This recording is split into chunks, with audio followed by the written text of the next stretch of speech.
소식으로 좀 넘어가 보도록 하겠습니다. 다음 소식 이수아 기자 준비했죠? 네, 국민의힘 당내 소식입니다. 제목은요, 김장연대 장제원 이제 맞선 보고 데이트입니다. 오. 네. 저희가 어제 국민의힘 당내 친윤 의원이 얼마나 되나 이런 얘기를 하면서 이 모임 얘기를 했었는데 네. 이 국민의힘 내 최대 친윤 공무 모임, 그러니까 전신 민들레 모임이죠. 네. 이 국민공감의 2차 모임이 오늘 있었습니다. 1차로 모일 때는 의원 71명이 참석했는데 오늘 2차에는 40여 명이 참석한 것으로 전해졌습니다. 조금 저조하다 이렇게 네. 생각하실 수도 있는데 어떤 의원이 왔느냐 이것도 좀 봐야겠죠. 그쵸. 이 비교해보면 1차 때는 정진석 비대위원장 그리고 주호영 원내대표는 불참했고 네. 이 장제원, 권성동 의원이 참석했고 이 김기현, 안철수 의원도 온 모습이었는데 네. 2차 때는 이 장제원 의원 참석하고 권성동 의원은 불참했고요. 그리고 안철수 의원의 모습도 볼 수 없습니다. 대신에 네. 이 지도부 2명, 그러니까 정진석 비대위장 그리고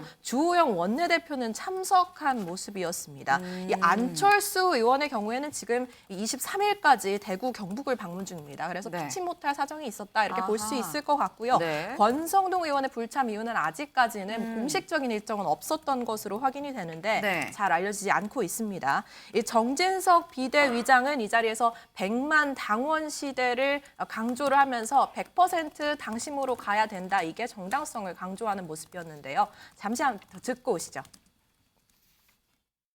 어떻게 대통령을 뒷받침해야 되느냐? 우리가 뭉쳐야 돼요. 이 100만 당원 시대에 국민의힘 당원들이, 국민의힘 구성원들이 뭉치지 않고서는 노동개혁, 연금개혁, 교육개혁 밀어붙일 수 없습니다, 여러분. 100만 당원 시대라는 게 뭐냐면 100만 당원 시대라는 거는 당심이 곧 민심이란 얘기예요. 100만 당원쯤 되면은 당심과 민심이 분리될 수가 없는 거예요. 네, 분리될 수가 없는 거예요. 구수합니다. 네, 지금 공주가 지어보시죠. 장혜찬 이사장님, 지금 보면은 당심이 당원이 100만 시대다 이 얘기를 지금 한 3번쯤 말씀을 하신 것 같아요. 정진석 비대위원장. 보면 당심이 이 100만이다. 이 당심 100% 룰에 대해서 약간 좀 힘을 싣는 그런 것 같은데 첫 모임 때는 안 나왔다가 또 이번 모임에는 정진석 비대위원장이랑 주호영 원내대표도 또 왔거든요. 오늘 이 두 지도부가 온 거는 어떻게 좀 해석을 해야 되는 걸까요? 일단 뭐 특별한 정치적 의미라기보다는 네. 첫 모임이 워낙 많은 언론의 관심과 주목을 받았잖아요. 네. 그런데 당 지도부가 공식적으로 참석하면 또 불필요한 오해가 불거질 수 있기 때문에 제가 봤을 때는 정무적으로 네. 한번 건너뛰는 묘를 살린 것 같다라는 생각이 들고 오늘 굉장히 중요한 강의가 있었습니다. 노동개혁 방향에 대한 이 주제가 다뤄졌었는데 네. 제가 방송하면서도 참 아쉬운 건 이 강의 주제나 내용보다는 네. 누가 왔느냐 안 왔느냐 이게 제가 네. 이 프로그램 탓을 하는 게 아니라요. 전반적인 기사가 다 그렇죠. 네. 그런 부분에 대해서 저희도 해설을 하게 되는데 네. 오늘 이 노동개혁이라는 윤석열 대통령의 최대 감신사를 다뤘기 때문에 당 네. 지도부도 좀 출동을 하지 않았나 싶고요. 이제 당원 100% 투표로 아마 전국위와 상임 전국위를 통해서 당원 당규가 개정이 될 텐데 네. 정진석 비대위원장 입장에서는 어쨌든 이 역사적 평가를 받을 때 이걸 누가 했느냐 정진석 비대위에서 했다라는 이 꼬리표가 계속 따라붙지 않겠습니까? 그쵸. 그러니까 여기에 대해서 당원과 국민적인 동의를 계속 받아서 이거 잘 바꾼 거다라고 여론전을 펼칠 필요가 누구보다 있는 거죠. 그래서 가능한 중요한 행사에 자주 참석하시면서 네. 왜 당원 100%로 하게 되었는지 100만 당원이 어떤 의미인지에 대해서는 앞으로도 계속 적극적인 설명을 이어나가지 않을까 싶습니다. 지금 정진석 비대위의 꼬리표가 붙는 이 당원 개정이기 때문에 더더욱 여기에 대해서 좀 설파를 할 수밖에 없는 거 아니겠냐라는 말씀을 좀 주셨는데 사실 이제 저희가 대학교 다닐 때도 보면 네. 수업 첫날은 다 옵니다. 둘째 날 오느냐가 진짜죠. 네. 아, 그럼 진짜 친윤계는 40명이다 약간 이 말씀을 하고 싶으신 것 같아요. 오늘 오신 분들이 진짜 중요한 신윤들이다. 그쪽이 주호영 좀더 가까운 정진석도 거죠. 예. 진짜 친윤이다. 아하. 네, 지금 근데 뭐 지도부 참석도 뭐 저희가 이 눈여겨볼 부분이긴 합니다만 말고도 핵심 인물들이 있습니다. 꼭 지도부가 아니어도 눈길이 가는 그 사람들, 이 친윤계 중에 핵심이라고 얘기를 하죠. 장제원 의원 그리고 먼저 번에 나왔었던 권성동 의원. 근데 오늘은 권성동 의원은 안 오고 장제원 의원은 맞습니다. 그리고 또 당권 주자 김기현 의원이 왔습니다. 장제원, 김기현, 김장연대라고 얘기를 하죠. 이수아 기자. 네. 이 장제원 그리고 김기현 의원 둘 다 참석했습니다. 공부 모임을 끝나고 김장연대가 요즘 하도 이슈가 네. 되니까 기자들의 질문을 둘 다 받았거든요. 근데 이 장제원 의원의 발언이 특히 관심을 끌었습니다. 이 장 의원 그리고 김 의원의 발언 차례로 저희가 준비해봤습니다. 어제 김기현 의원님하고 포럼에도 같이 참여하셨고 오늘도 같이 인사 나누시는 것 같은데. 오늘 어저께 말씀드렸는데 말씀 본 지 얼마 안 돼가지고 네. 벌써 결혼하라 그러는데 커피도 먹어보고 영화도 같이 봐보고 밥도 같이 먹어보고 데이트를 해야 결혼을 결정하지 않겠습니까? 데이트 중에. 그 정도 것이죠. 예, 예, 예. 지금 이제 한겨울에 접어들었다 보니까 예. 김장연대는 언제 공식화 선언하실 건지.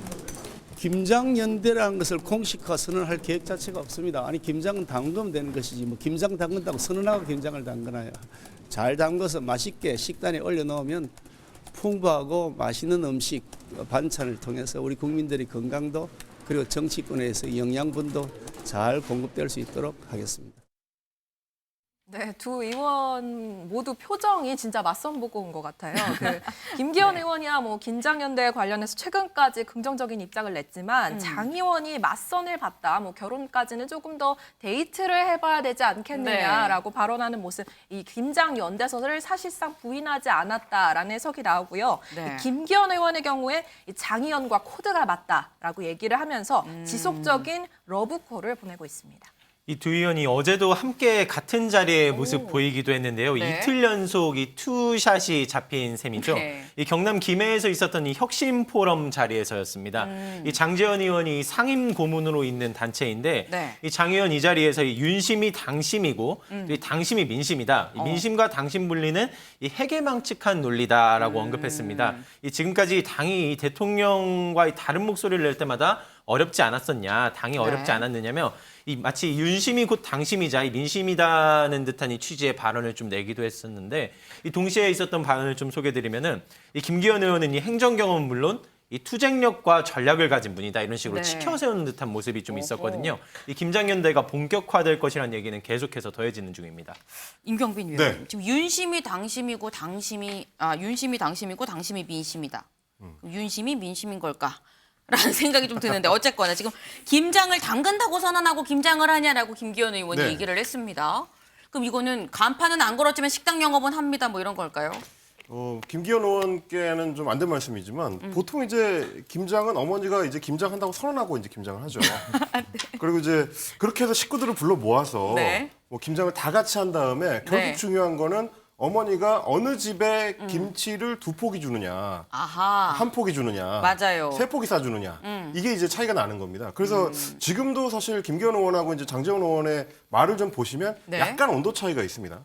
장제원 의원이 덜 적극적이죠. 그래서 이제 데이트도 해보고 네. 밥도 먹어보고 해야 된다라는 네. 거는 아직까지도 이제 완전하게 이제 힘을 실어주지는 않는다라는 얘기인 거고 장제원 의원이 또 이제 워낙 노련한 그 정치인이다 보니까 결국은 당 내에서 이제 당권 주자들끼리 경쟁할 수 있도록 이제 이 사람도 띄워주고 네. 저 사람도 띄워주는 그래서 경쟁을 좀 촉발시키는 차원에서도 아직까지는 완전히 힘을 실어주지는 않는 네. 그런 모습이라고 볼 수 있을 것 같고요. 네. 앞으로도 어느 쪽이 더 적극적이냐에 따라서 이 김장연대의 이 향배가 결정되지 않을까 싶습니다.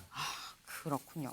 지금 이 전당대회를 앞두고 사실 친윤계 쪽에서 교통 정리가 어떻게 될 것이냐 이게 지금 가장 좀 화두가 되고 있는 그런 상황인 건데 또 이 비윤계의 대표 주자하면 또 유승민 전 의원이 계속 거론이 되고 있습니다. 유승민 전 의원 지금 요즘 굉장히 활발하게 인터뷰를 하고 있어요. 강재묵 기자. 예. 유승민 전 의원 굉장히 좀 요즘 세게 얘기를 하던데요. 그렇습니다. 이 강한 의지와 함께 이 강한 표현이 있었는데요. 네. 이 기꺼이 밟혀주겠다, 꺾이지는 않겠다라는 표현이 있었는데 직접 듣고 오시겠습니다. 이번에 민심을 완전히 배제하는 그래서 제가 당원의 힘으로 이거는 정당명 바꿔라 아니면 뭐 윤심의 힘이라고 그러든지 윤핵관들이 이러는 거는 저는 뭐 그 이 막장 드라마의 배후에는 윤석열 대통령이 계신다고 봅니다. 저를 뭐 저보고 십자가를 지라면 질 거고 뭐 저를 밟아 죽이겠다 밟으면 밟혀 주겠습니다. 근데 저는 결코 제가 꺾이지는 않을 겁니다. 이 막장 드라마 뒤에는 윤 대통령이 있다는 등이 거침없는 모습이죠. 오늘은 또 그런가 하면 이 당권 주자 한 명 한 명을 좀 이 저격하는 듯한 오. 모습도 있었는데요. 네. 이 표현 좀 같이 보시면 이 바뀐 룰에 적응하고 이대로여도 이 자신 있다와 같은 표현하는 사람들 이 자체가 한심하다고 표했습니다. 이 앞서 이 나경원 전 의원이 이 유승민 대표를 저격하면 나온 이 인터뷰 표현 중에 네. 이 지금 룰로 하더라도 좀 1등이 문제가 없다 이런 식의 표현이 있었었는데 지금 룰도 내가 1등이다. 맞습니다. 이런 것들을 좀 이제 애둘러서 좀 저격한 거 아니냐 이런 좀 어. 해석들 같이 나오는 중이고요. 네. 또 그런가 하면 이 안철수 의원 향해서도 좀 이제 저격을 하는 듯한 모습이 있었는데 네. 이 윤 대통령이나 윤핵관에 잘 보이려 애쓰는 것 같다 노골적으로 좀 드러냈었습니다. 이 윤석열 정부의 성공이 목적이 아닌 이도 있다는 듯한 표현이 좀 안철수 의원 통해서 있었는데 네. 이 선을 그은 안 후보의 발언에 대응하는 모습입니다. 이 애두른 표현 이상으로 경쟁 후보군에 대한 저격에 나서는 듯한 모습도 엿보이고 있습니다. 장해찬 이사장님, 사실 지금 친윤계는 약간 교통 정리가 뭐 명확하게 안 된 그런 상태인데 비윤계는 지금 유승민 전 의원이 좀 약간 이 압도적으로 지금 목소리를 내고 있거든요. 근데 이렇게 되면은 전당대회가 유승민이냐 아니냐 구도가 되는 거 아닙니까? 근데 5대5 경선도 지신 분한테 유승민이냐 아니냐라고 하는 건 좀 과분한 칭호가 아닌가 싶고요. 저는 꼭 나오셨으면 좋겠습니다. 나오셔서 당원들에게 얼마나 선택을 못 받는지 외면받는지 본인이 좀 확인하시고 반성하고 성찰하는 계기가 된다면 그게 유승민 전 대표의 남은 정치 인생에도 도움이 되는 교훈이 이번 전당대회를 통해서 주어질 거라고 생각을 합니다. 지금 유승민 전 의원이 나온다고 해도 쉽지 않다라는 말씀을 또 애둘러서 말씀을 해주신 것 같습니다.